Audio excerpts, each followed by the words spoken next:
Hello दोस्तों, welcome my YouTube channel. दोस्तों, आज से एक नया प्रोग्राम स्टार्ट करने वाले हैं, संपूर्ण उत्तर प्रदेश।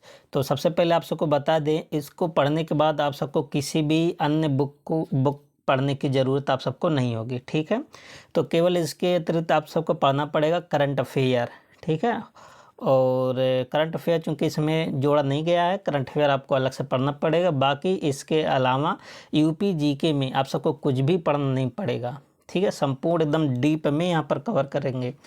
तो आप सब देख सकते हैं सिलेबस क्या क्या यहाँ पर कवर होने वाला है, ठीक है। तो बहुत विस्तृत में पढ़ेंगे। हाँ, एक प्रोग्राम कुछ दिन चलेगा, है ना, 15-20 दिन में कंप्लीट हो जाएगा।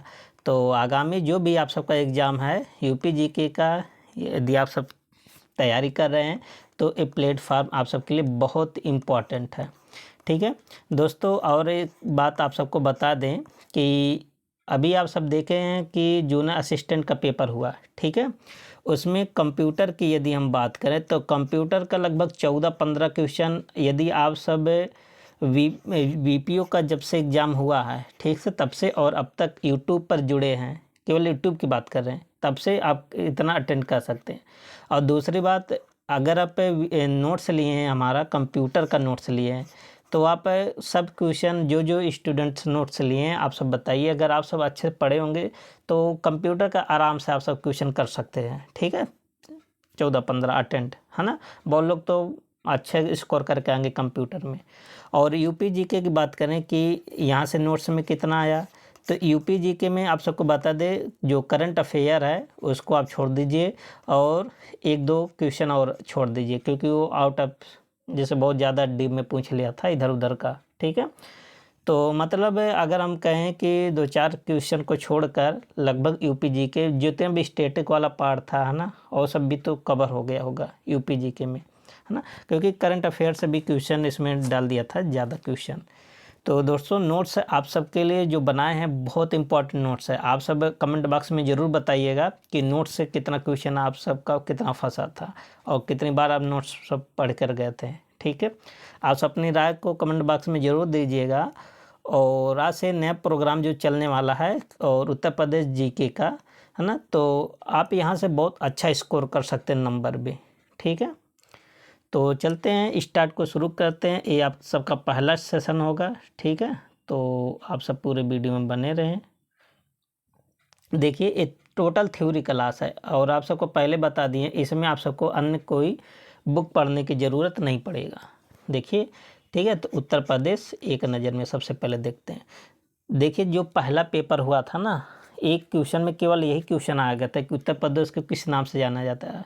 देखिए, उत्तर वैदिक युग में उत्तर प्रदेश को ब्रह्म ऋषि या मध्य देश के रूप में और ब्रिटिश काल में संयुक्त प्रांत के रूप में मान्यता दी गई।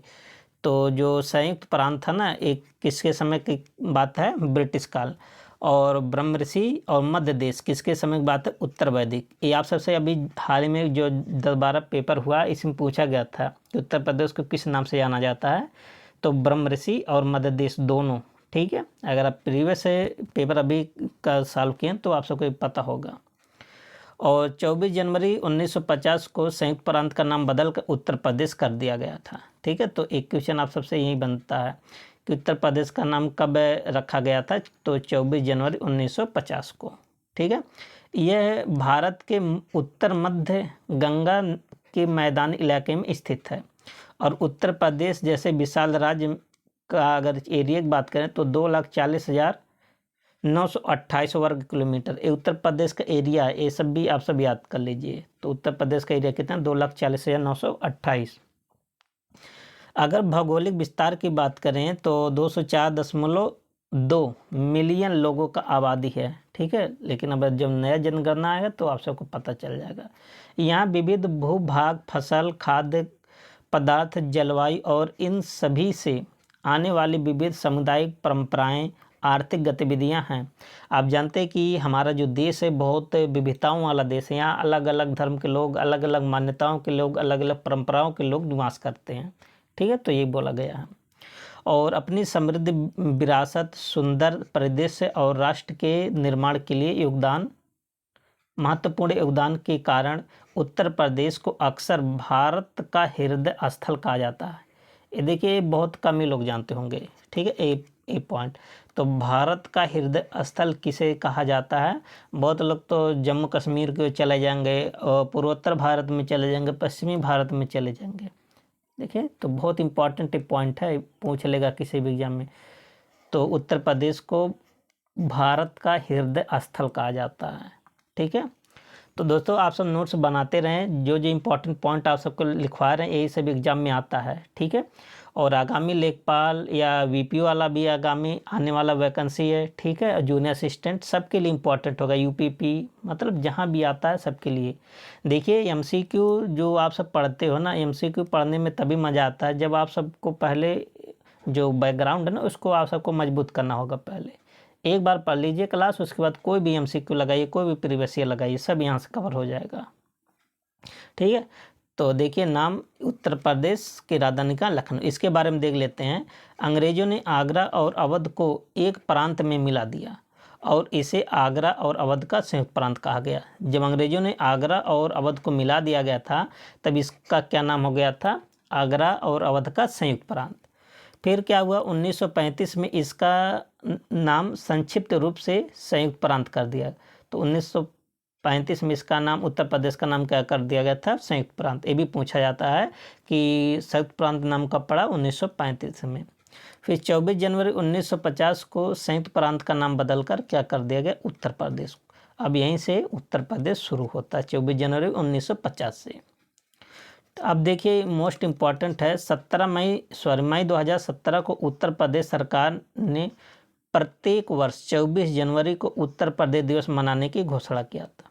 देखिए घोषणा तो 2017 में हो गया था, ठीक है, लेकिन मनाया कब गया था? पहली बार 2018 में मनाया गया था, 24 जनवरी 2018 को पहला उत्तर प्रदेश स्थापना दिवस, ठीक है। ये भी बहुत महत्वपूर्ण, जितने भी पॉइंट लेकर सब महत्वपूर्ण है। और उत्तर प्रदेश दिवस मनाने का प्रस्ताव तत्कालीन उस समय जो राज्यपाल महोदय थे, कौन थे? राम नाईक। तो राम नाईक महोदय प्रस्ताव को पास किए थे, ठीक है। आगे देख लेते हैं कि उत्तर प्रदेश दिवस 2023 का जो मुख्य थीम क्या था? निवेश और रोजगार था। 2024-2025 का आप सब याद कर लीजिएगा, ठीक है। आगे देखिए क्या है, क्षेत्र की मतलब क्षेत्रफल का, उत्तर प्रदेश का क्षेत्रफल अभी ऊपर ही बताए थे 2,40,928 वर्ग किलोमीटर। और ये भारत का कितना एरिया अपने पास रखा हुआ है? 7.33, ठीक है। मतलब जितना भी भारत का क्षेत्रफल होगा उसमें से उत्तर प्रदेश का मात्र 7.33% एरिया है। मतलब अपने पास उत्तर प्रदेश के पास 7.33% एरिया है संपूर्ण भारत का। और एरिया का स्थान पर कौन सा इसका पोजीशन? चौथा है ना। तो राजस्थान, मध्य प्रदेश, महाराष्ट्र के बाद क्षेत्रफल के हिसाब से उत्तर प्रदेश का कौन सा स्थान आता है? चौथा स्थान आता है, ठीक है। इसका मतलब सबसे बड़ा राजस्थान, फिर मध्य प्रदेश, फिर महाराष्ट्र, ठीक है। उसके बाद कौन सा स्थान आएगा? उत्तर प्रदेश का। आगे बात करें राजधानी की, तो उत्तर प्रदेश की राजधानी का लखनऊ, जो कि किस नदी के किनारे स्थित है? गोमती नदी के किनारे है। और 1920 में सरकार की प्रांतीय सीट इलाहाबाद से लखनऊ स्थानांतरित कर दिया गया था, ठीक है। ये भी मोस्ट इम्पॉर्टेंट है, ये पूछा जाता है सरकार की जो प्रांतीय सीट इलाहाबाद से लखनऊ कब स्थानांतरित किया गया? 1920 में। अच्छा, इसका नाम आंशिक रूप से कब पड़ा था? 1921 में, ठीक है। आगे बात करें तो भौगोलिक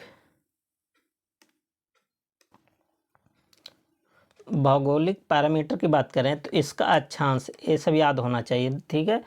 23 डिग्री 52 मिनट उत्तरी अक्षांश से 31 डिग्री 28 मिनट उत्तर की ओर, ठीक है। और देशांतर की बात करें 77 डिग्री 31 मिनट पूर्व से 84 डिग्री 39 मिनट पूर्व की ओर, ठीक है। उत्तर प्रदेश का उत्तर से दक्षिण की जो लंबाई है 240, मतलब मान लेते हैं हमारा उत्तर प्रदेश है, ठीक है।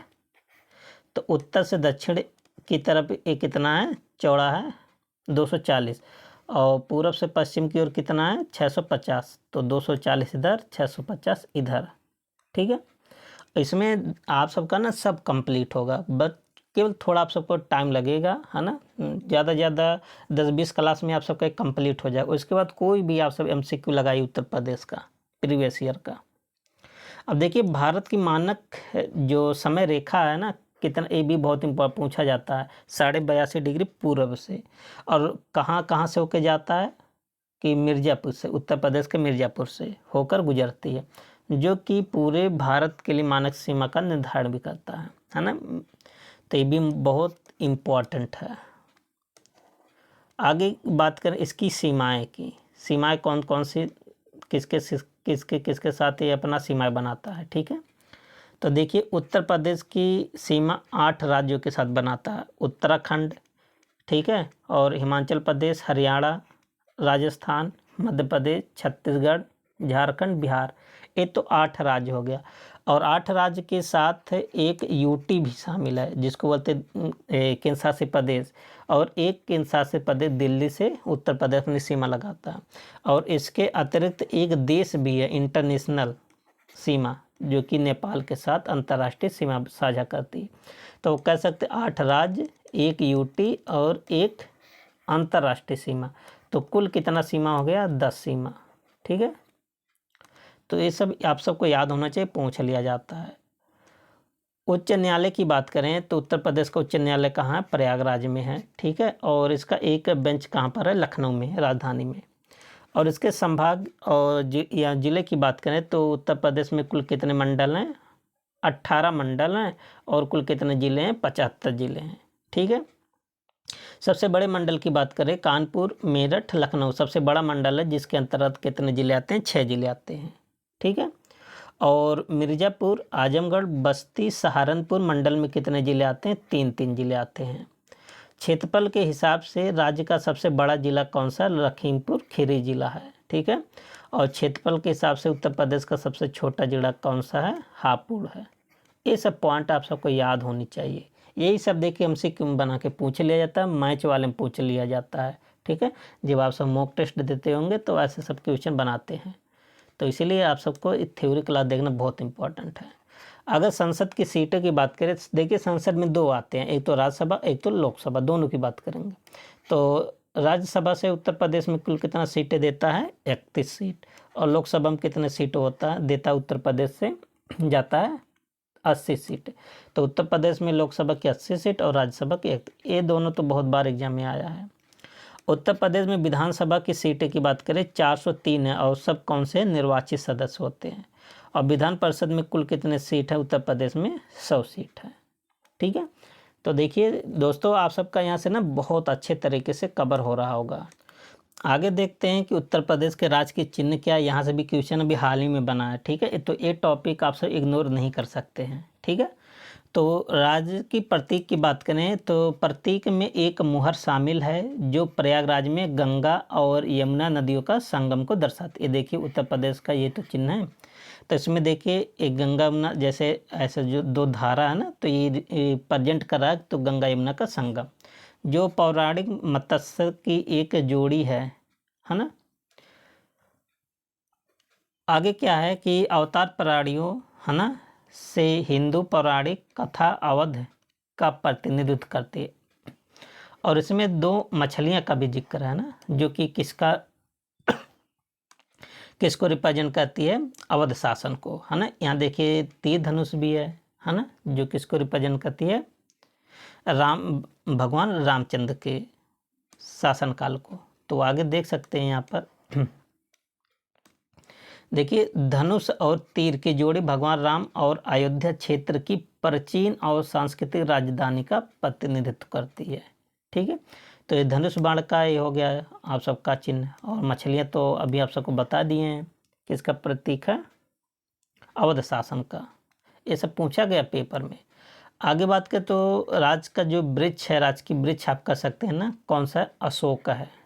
तो उत्तर प्रदेश का राज की वृक्ष क्या, अशोक। इसका वैज्ञानिक नाम क्या है, साराका ओसाका, याद कर लीजिए, पूछा जाता है। अभी हाल के पेपर में हुआ था, वो राजकीय पुष्प के बारे में पूछ लिया था, ठीक है।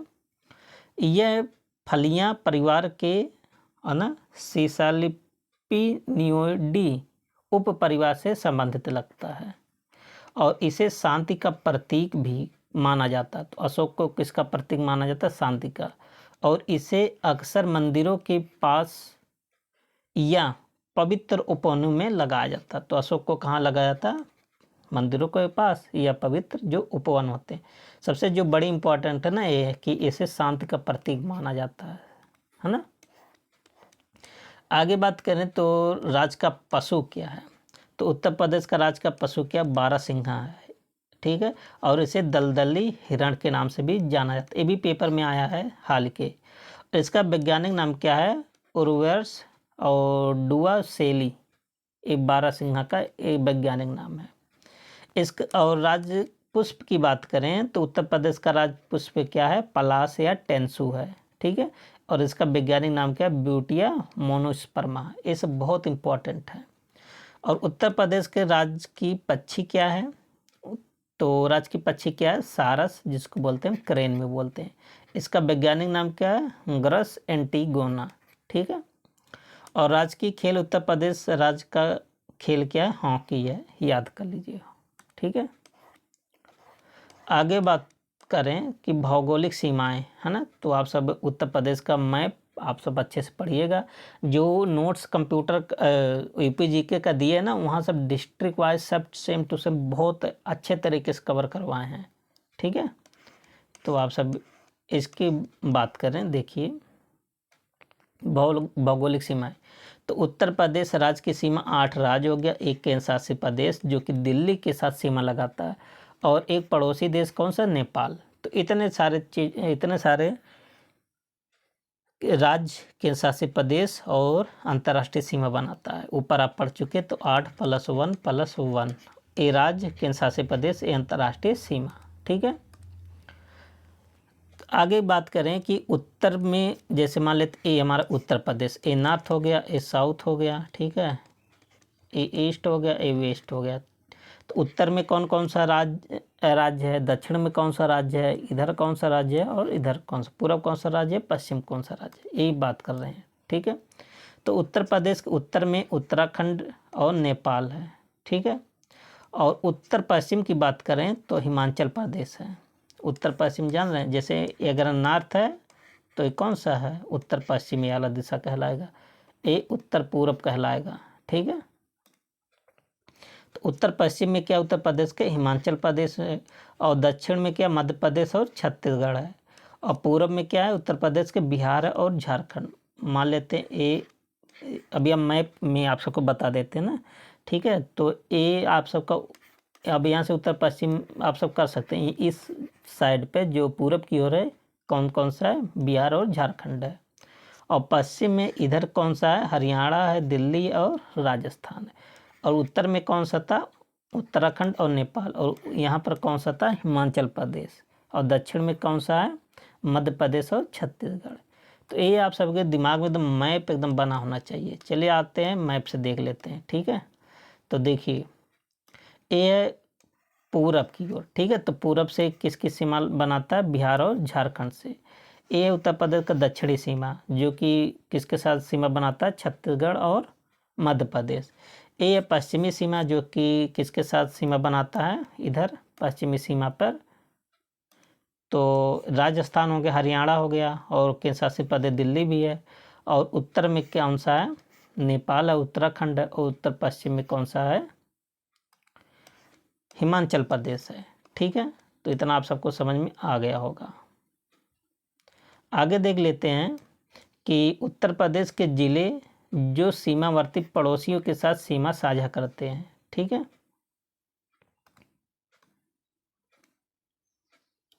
आगे क्या है देखिए, एक तरफ दिया राज्य, एक तरफ दिया उत्तर प्रदेश के जिले, मतलब कौन कौन से राज्य से कितने जिले लगाते हैं, ये सब आप सबको याद होना चाहिए। मध्य प्रदेश के साथ उत्तर प्रदेश का कुल कितना जिला सीमा लगाता है? उत्तर प्रदेश का 11 जिले। मतलब उत्तर प्रदेश के ऐसे 11 जिले हैं जो मध्य प्रदेश के साथ सीमा बनाते हैं, ठीक है। देखिए उत्तर प्रदेश की सबसे लंबी सीमा किस राज्य के साथ लगाता है? मध्य प्रदेश। तो सबसे ज़्यादा सीमा किस राज्य के साथ? मध्य प्रदेश। कितना जिला? 11 जिला, है ना। अब 11 जिले कौन कौन से आप सबको याद होना चाहिए? आगरा, इटावा, जालौन, झांसी, ललितपुर, महोबा, बांदा, चित्रकूट, प्रयागराज, मिर्ज़ापुर और सोनभद्र होगा, ठीक है। और बिहार के साथ कौन कौन कितने जिले सीमा लगाता है? 7 जिले। तो सोनभद्र, चंदौली, गाजीपुर, बलिया, देवरिया, कुशीनगर, महाराजगंज, ये सब ज़िले किसके साथ शेयर करते हैं? बिहार के साथ। और नेपाल के साथ कितने ज़िले सीमा शेयर करता है? 7 जिला। कौन कौन सा नेपाल के साथ लगाता है? महाराज, सिद्धार्थनगर, बलरामपुर, श्रावस्ती, बहराइच, लखीमपुर खीरी और पीलीभीत, ये सब ज़िले नेपाल को टच करते हैं। और उत्तराखंड से भी कितना ज़िला सीमा लगाता है? 7 जिला। कौन कौन सा?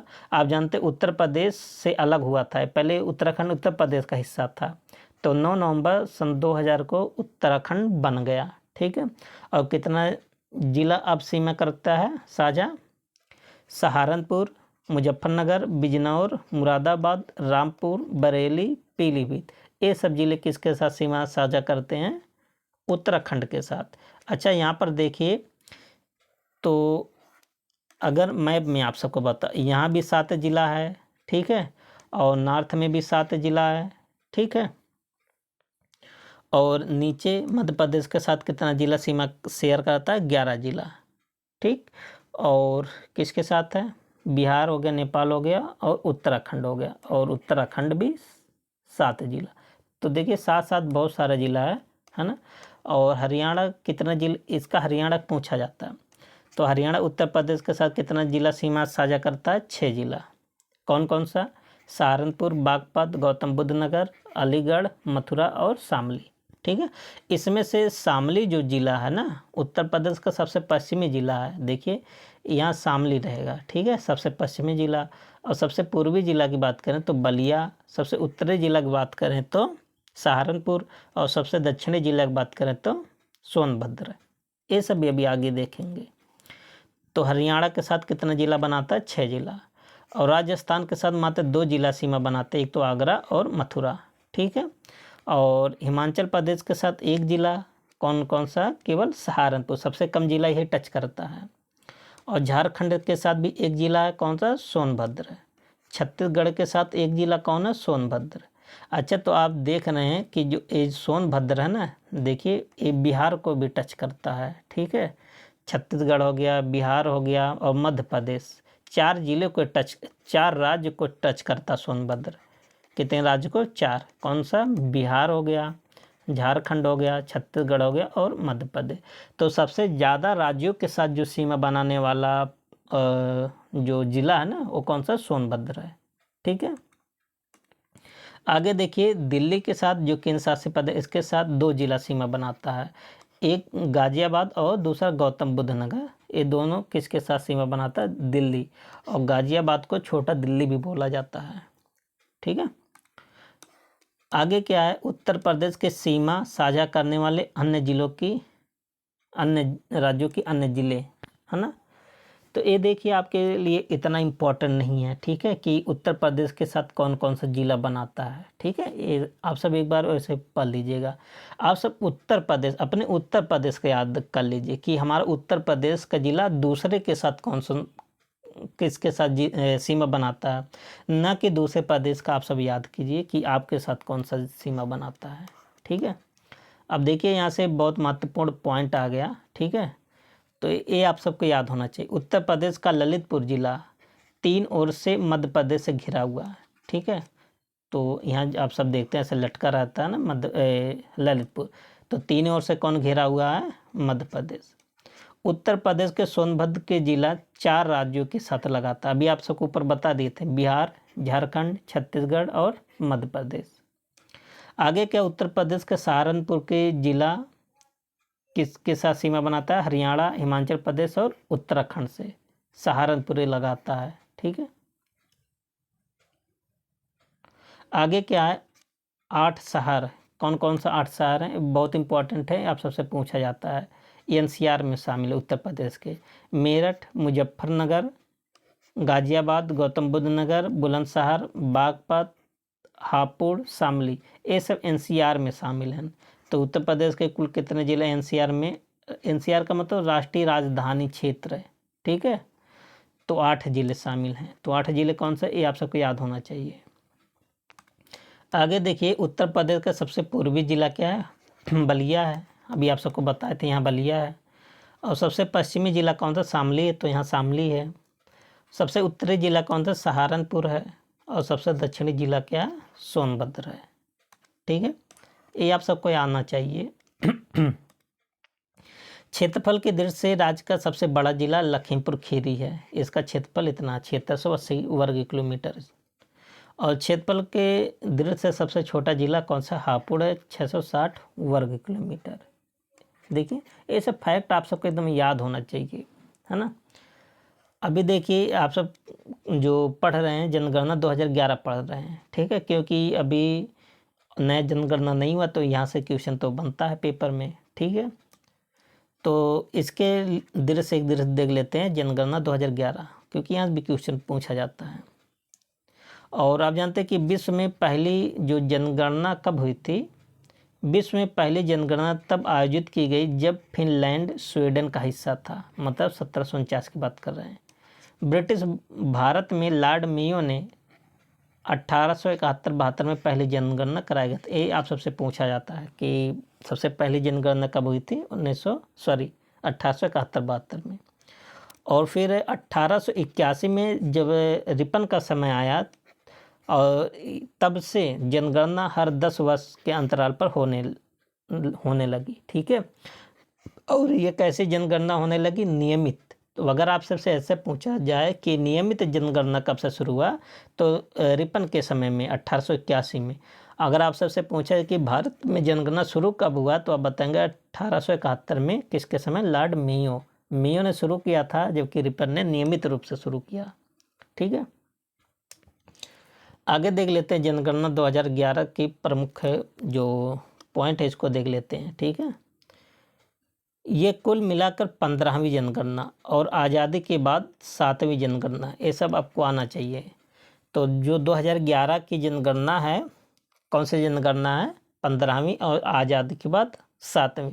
अच्छा, अब आने वाला जो जनगणना होगा, अब जो नया जनगणना होगा वो कौन सा होगा? 16वीं होगा। और आज़ादी के बाद का कौन सा होगा? 8वीं होगा। ठीक है, जनगणना 2011 अधिनियम कब आया था? 1948 के तहत आयोजित किया गया। तो अधिनियम इसके लिए 1948 में आया था। 2011 की जनगणना का आदर्श वाक्य क्या था? हमारी जनगणना हमारा भविष्य। और जनगणना 2011 के आंकड़े 31 मार्च 2011 को जारी किए गए थे। और 2011 के रजिस्ट्रार जनरल और जनगणना आयुक्त कौन से थे? सी चंद्रमौली साहब। और इन्हीं की देखरेख में जनगणना हुआ था। ठीक है, आगे क्या है देखिए, जनगणना 1931 की बात करें, अंग्रेजों द्वारा की गई अंतिम जाति जनगणना थी। बहुत इम्पोर्टेंट फैक्ट है, क्योंकि अभी आप सब भी देखते होंगे राजनेताओं को, है ना, जाति जनगणना पर बहुत ज़्यादा ये सब डिस्कस करते हैं, बहस करते हैं, है ना। तो अंग्रेजों ने अंतिम जाति जनगणना कब किया था? 1931 में। ठीक है, तो अब तो भारत सरकार ने भी हामी कर लिया कि हाँ, हम जाति जनगणना करवाएंगे। ठीक है, और जनगणना जो 2021 में होने वाला था, क्योंकि 10 साल के अंतराल पर होता है। ठीक है, 2021 में नहीं हुआ, अब देखिए 2027 तक ये सब करेंगे, है ना। तो ये जो जनगणना होगी कौन सी होगी? आने वाला जनगणना 16वीं जनगणना होगा, और आज़ादी के बाद का 8वीं। आप सबको ऊपर बता दिए। यह भारतीय संविधान की 8वीं अनुसूची में उल्लेखित 22 भाषाओं में से 18 भाषाओं में आयोजित की जाएगी। मतलब जो आने वाला जो जनगणना है ना, कितनी भाषाओं में होगा? 22 में से 18 भाषाओं में। उत्तर प्रदेश की 2011 की जनगणना के महत्वपूर्ण आंकड़े, और उत्तर प्रदेश भारत का सबसे अधिक जनसंख्या वाला राज्य है। तो आंकड़े ये सब आप सबको एक निगाह में देख लेते हैं ना, यहाँ से पूछा जाता है। तो उत्तर प्रदेश की जनगणना 2011 के अनुसार इतना है। देखिए, एक फैक्ट कैसे आप सब याद करेंगे, बहुत आसान तरीका आप सबको बताता हूँ। इतना बड़ा याद करने का पूछा भी गया है, यूपी पीएसएस में पूछा गया है। ठीक है, तो कैसे आप सब इसको याद करेंगे? देखिए, आप सबको ट्रिक बताते। एक आप सब सबसे पहले 1998 याद कर लेंगे। 1998 किसी का डेट ऑफ बर्थ भी हो सकता है ना, नहीं हो सकता तो सन याद कर लीजिए 1998। अब गिनती लिख दीजिए, 1 2 3 4 1। बस हो गया उत्तर प्रदेश का जनगणना, सॉरी उत्तर प्रदेश की जनसंख्या। 1998 1 2 3 4 फिर 1, एक दो बार ऐसे माइंडसेट में बैठेंगे याद हो जाएगा। इतना बड़ा याद करने से अच्छा है जैसे हम आप सबको बताएं, देखिए 1998 1 2 3 4 1, जिसमें से पुरुष की जनसंख्या कितना है 52.28% पुरुष की जनसंख्या। महिला की जनसंख्या कितना 47.72%। परसेंट वाला याद कर लीजिए, ऐसे 10 44 80 510 पुरुष हैं और 953 31 831 एक कौन है महिला है। एससी की आबादी कितना इतना है और एसटी की आबादी इतना है। भारत की जनसंख्या का, ये आप सबके लिए बहुत इम्पोर्टेंट है। उत्तर प्रदेश में जितने भी भारत में लोग रहते हैं ना, उसमें 16.51% केवल उत्तर प्रदेश में रहते हैं, ठीक है। और जनसंख्या के हिसाब से उत्तर प्रदेश सबसे बड़ा राज्य है। उसके बाद कौन आता है, महाराष्ट्र, फिर बिहार आता है, ठीक है। आगे देखिए, भारत और उत्तर प्रदेश की जनगणना मतलब तुल्यता यहाँ कंपेयर किया गया है, जो कि आपके लिए बहुत इम्पोर्टेंट है जूनियर असिस्टेंट के लिए। अब तो जूनियर असिस्टेंट का एक तो हो गया, अभी 32 सवाल बाकी है ना, तो याद कर लीजिए। या नहीं तो जो AJTA वाले हैं या अन्य एग्ज़ाम, अभी तो 2027 बहुत दिन है ना, 2028, मतलब तब तक लिए यही जनगणना आप सबसे पूछा जाएगा। अब देखिए 10 की वृद्धि दर 2001 से 2011, तो भारत की 10 की वृद्धि दर कितना था 17.1 और उत्तर प्रदेश का कितना था 20.23। तो आप सब ऐसे याद कर लीजिए 2023 है ना 20.23। शहरीकरण कितना हुआ है भारत में 31.15 और उत्तर प्रदेश में 22.28। जनसंख्या घनत्व एक पूछा जाता है 382 और उत्तर प्रदेश का जनसंख्या घनत्व कितना है 829। ये भी इम्पोर्टेंट है। लिंगानुपात कितना भारत का है 2011 की जनगणना है, ध्यान दीजिएगा 943 और उत्तर प्रदेश का 912। देखिए लिंगानुपात के मामले में जो उत्तर प्रदेश का लिंगानुपात है ना, राष्ट्रीय लिंगानुपात से कम है।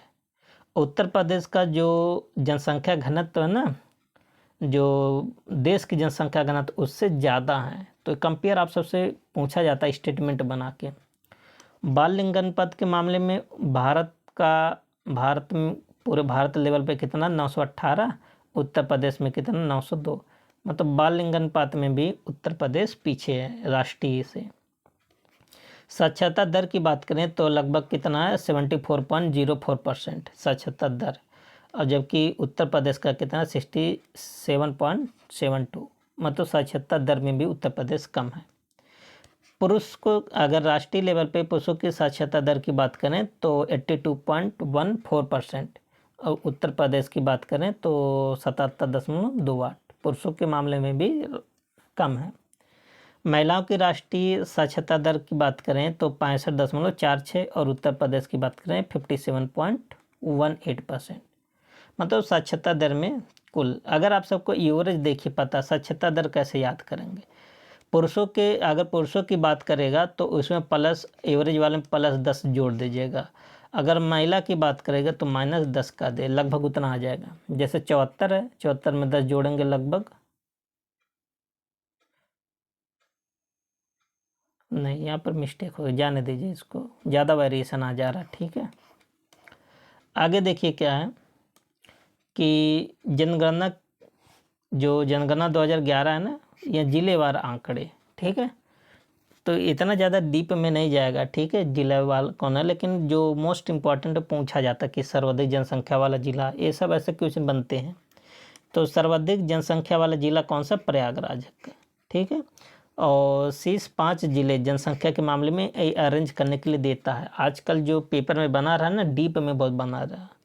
सबसे ज़्यादा जनसंख्या प्रयागराज, मुरादाबाद, गाज़ियाबाद, आजमगढ़, लखनऊ, ये आप सबको याद होना चाहिए। और सबसे कम जनसंख्या के ज़िला का महोबा, और सबसे कम ज़िले वाले की जनसंख्या का लिस्ट यहाँ पर है। सबसे कम महोबा, चित्रकूट, हमीरपुर, श्रावस्ती, ललितपुर। ये आर्डर आप सबको याद होना चाहिए, बहुत इम्पोर्टेंट है। ऐसा PCS सोसेस में बहुत बार पूछा गया और आजकल तो UP SSS पूछ रहा है। अगर साक्षरता दर की बात करें, सबसे ज़्यादा पढ़ा लिखा कौन सा ज़िला है, गौतम बुद्ध नगर। तो सबसे पहले गौतम बुद्ध नगर, फिर कानपुर नगर, फिर औरैया, इटावा, गाज़ियाबाद। ये आप सबको याद होना चाहिए, जनसंख्या के बढ़ते क्रम में है। और जनसंख्या का साक्षरता का सबसे कम वाला जिला कौन सा? श्रावस्ती। आप जानते हैं यहीं पर भगवान बुद्ध ने सबसे ज़्यादा क्या दिया था। आगे बात करें, न्यूनतम साक्षरता दर वाले 5 जिले कौन कौन सा है? श्रावस्ती, बहराइच, बलरामपुर, बदायूं और रामपुर। ये सब लिस्ट इम्पॉर्टेंट है, याद होना चाहिए। और एक इम्पॉर्टेंट और है जनसंख्या घनत्व का।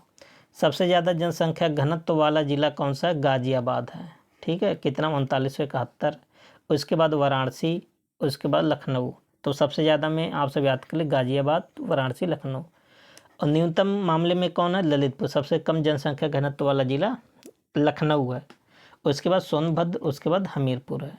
ठीक है, तो ललितपुर का कितना? 242। ये सब लिस्ट आप सबको याद होना चाहिए।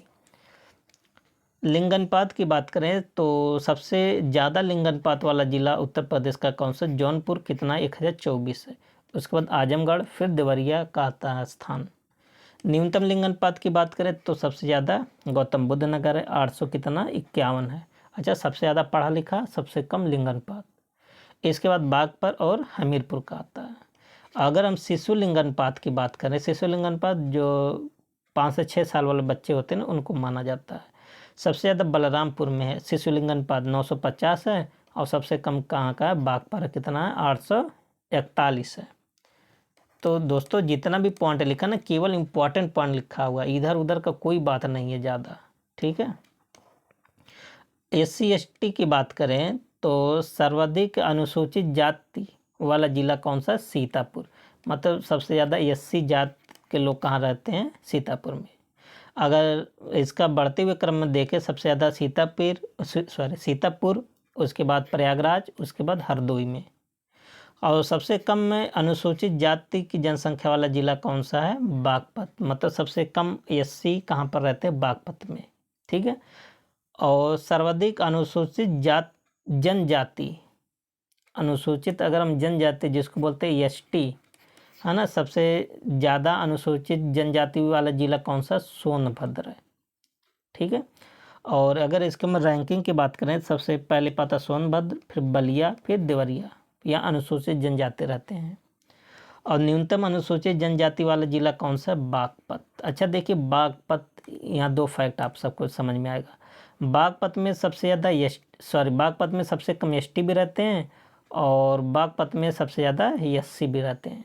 मतलब बागपत ऐसा ज़िला है जहाँ पर SC और ST दोनों सबसे कम रहते हैं। ठीक है।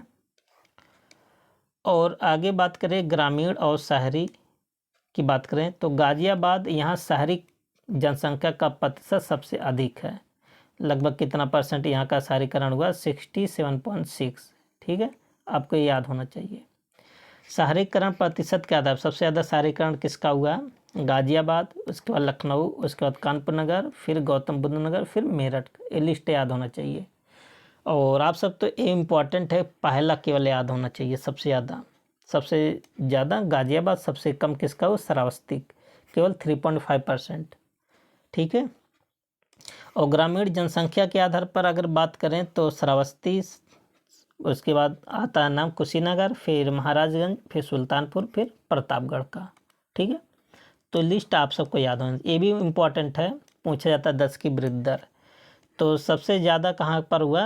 गौतम बुद्ध नगर, 49.1। यहाँ के लोग पढ़े लिखे ज़्यादा, सबसे ज़्यादा। उच्चतम 10 की वृद्धि दर वाला है। ठीक है। और 10 की वृद्धि दर के आधार पर सबसे ज़्यादा गौतम बुद्ध नगर, फिर गाज़ियाबाद, फिर श्रावस्ती। ठीक है। और कानपुर नगर की 10 की वृद्धि दर सबसे कम, कितना? 9.9। वृद्धि दर में सबसे ज़्यादा गौतम बुद्ध नगर 49.91, और सबसे कम कानपुर नगर, कितना? 9.9 है। ठीक है।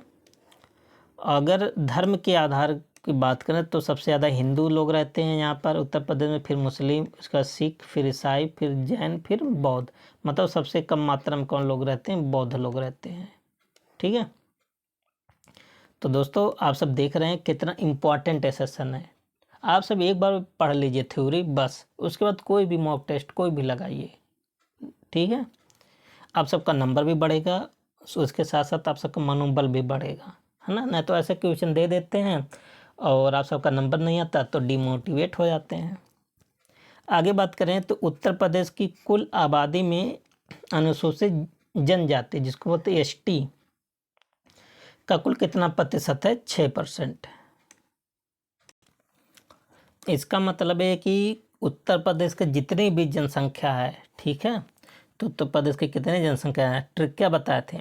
1998। फिर क्या बताए थे? 1 2 3 4 फिर 1। मतलब इतने जनसंख्या में से एसटी का कितना प्रतिशत है? 0.6%। केवल कौन रहते हैं? एसटी लोग रहते हैं, ठीक है। और थारू जनसंख्या की दृष्टि से सबसे बड़ी जनजाति है। थारू जनजाति अपने मृत परिवार के सदस्यों के अंतिम संस्कार के दिन के रूप में दिवाली को शोक उत्सव के रूप में मनाते हैं। ये देखिए, आप सबसे पूछा जाता है कि कौन सा जनजाति, उत्तर प्रदेश का कौन सा जनजाति है जो दिवाली को शोक उत्सव के रूप में मनाता है? तो आप बताएंगे थारू जनजाति के लोग, ठीक है। उत्तर प्रदेश में सबसे ज़्यादा अनुसूचित जनजाति वाला जिला कौन सा? सोनभद्र, फिर बलिया, फिर देवरिया। आप सबको ऊपर बताए थे। उत्तर प्रदेश में सबसे कम अनुसूचित जनजाति वाला जिला कौन सा? बागपत। और बागपत एससी के मामले में भी सबसे कम है, ठीक है। अब देखिए, ऐसा कोई पेपर नहीं जहाँ से यहाँ से क्वेश्चन नहीं आते हैं, ठीक है। एससी एसटी से आते हैं क्वेश्चन। एक तरफ दिया है थारू जनजाति, एक तरफ दिया उसका संबंध, ठीक है। थारू जनजाति उत्तर प्रदेश की भारत नेपाल सीमा, मतलब जो तराई क्षेत्र हैं वहाँ पर ज़्यादा पाए जाते हैं, जैसे बलरामपुर, बहराइच, लखीमपुर खीरी और पीलीभीत पर तराई क्षेत्र मैदानों में रहने वाले स्वदेशी लोगों का एक जनजातीय समूह है। ये उत्तर प्रदेश में थारू जनजातियों की जो जनसंख्या ना इतना है, ठीक है। तो जिसमें से पुरुष की जनसंख्या इतना, आप सबको ये याद करने की जरूरत नहीं। तो सबसे ज़्यादा ये पूछा जाता है कि थारू जनजाति सबसे ज़्यादा कहाँ पाए जाते हैं? तराई मैदानों में, ठीक है, जो नेपाल से सटा हुआ, यहाँ सबसे ज़्यादा थारू जनजाति के। और थारू जनजाति से और पूछा जाता है कि ये सब दीपावली को किस रूप में मनाते हैं? शोक दिवस के रूप में, ठीक है। आगे देखिए, सब जनजाति के बारे में यहाँ डिस्कस हो जाएगा। अगर यह जनजाति की बात करें, यह जनजाति समूह दक्षिण पश्चिम उत्तर प्रदेश के ललितपुर जिले में पाई जाती है, ठीक है। और यह जनजाति खनन में अपने कौशल के लिए जानी जाती है। मतलब जो खनन होता है ना, जैसे जो खनिज पदार्थ होते हैं उन सब के खनन के लिए सबसे ज़्यादा मतलब इम्पोर्टेंट है जनजाति। और पारंपरिक रूप से लौह अयस्क और मैग्नीज के निष्कर्षण में शामिल होती हैं। मतलब जो लौह अयस्क का खनन वनन होता है ना, ये सब ज़्यादा भूमिका निभाते हैं अगरिया जनजाति। और कहाँ पाई जाती है? ललितपुर में। बैगा जनजाति की बात करें तो बैगा जनजाति जो मुख्य रूप से दक्षिण पूर्वी उत्तर प्रदेश के सोनभद्र जिले में पाई जाती हैं। ये आयुर्वेद दवाओं के अपने पारंपरिक ज्ञान के लिए जाने जाते हैं और वन आधारित आजीविका में कुशल होते हैं। तो आप सबसे ऐसे भी क्वेश्चन पूछा जा सकता है कि कौन से जनजाति हैं जो आयुर्वेद दवाओं के मतलब जानकार होते हैं? तो कौन से? बैगा जनजाति। कहाँ पाए जाते हैं? सोनभद्र में।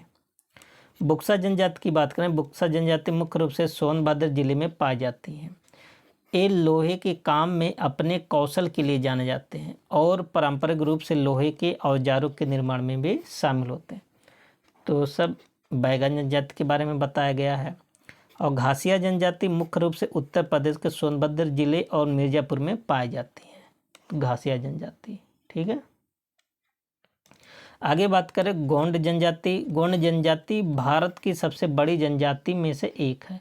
उत्तर प्रदेश में वे मुख्य रूप से मिर्ज़ापुर, सोनभद्र, चंदौली जिलों में पाई जाती हैं। ये मुख्य रूप से कृषि और वन आधारित आजीविका में शामिल होते हैं। तो कृषि से भी काम करते गोंड जनजाति। कोल जनजाति की बात करें, कोल जनजाति मुख्य रूप से पूर्वी उत्तर प्रदेश जैसे बलरामपुर, गोंडा, बस्ती, सिद्धार्थनगर जिलों में पाई जाती हैं। ये जनजाति टोकरी बुनाई अपने कौशल के लिए जाना जाता है, जो पारंपरिक रूप से बांस और बेंत के टोकरियों के उत्पादन में शामिल है। मतलब आप सब भी जानते होंगे जो टोकरियाँ बनाती है जनजाति, कौन बनाती है? कोल जनजाति, ठीक है। इनकी कला है। खरवार जनजाति से भी क्वेश्चन पूछा गया, तो खरवार जनजाति कहाँ पाई जाती है? उत्तर प्रदेश के दक्षिण पूर्वी उत्तर प्रदेश के मिर्ज़ापुर, सोनभद्र, चंदौली जिलों में पाई जाती है खरवार जनजाति, है ना। और उत्तर प्रदेश की ये जनजाति मुख्य रूप से कृषि और वन आधारित आजीविका में लगी हुई हैं, मतलब ये भी कृषि का काम करती हैं। और अगला इम्पॉर्टेंट जो जनजाति है, बहुत बार पूछा गया, सहारिया जनजाति। तो सहारिया जनजाति मुख्य रूप से उत्तर प्रदेश के दक्षिण पश्चिमी क्षेत्र जैसे झांसी, ललितपुर जिलों में पाई जाती हैं। तो सहारिया जनजाति से ललितपुर में ज़्यादा पाई जाती हैं। और इनका जो काम है कृषि और वन आधारित आजीविका में ये भी संलिप्त हैं। ठीक है, बहुत इम्पॉर्टेंट है। आगे देखिए, अब अगला टॉपिक है उत्तर प्रदेश के प्रथम कौन है। यहाँ से भी क्वेश्चन बनता है। ठीक है, तो इसको अब देखेंगे नेक्स्ट सेशन में, पार्ट 2 में। ठीक है, तो कुल मिला के ज़्यादा से ज़्यादा 10-12 वीडियो में सब कंप्लीट हो जाएगा। इसके बाद आप सब कोई भी मॉक टेस्ट लगाइए, कहीं से भी लगाइए। ठीक है।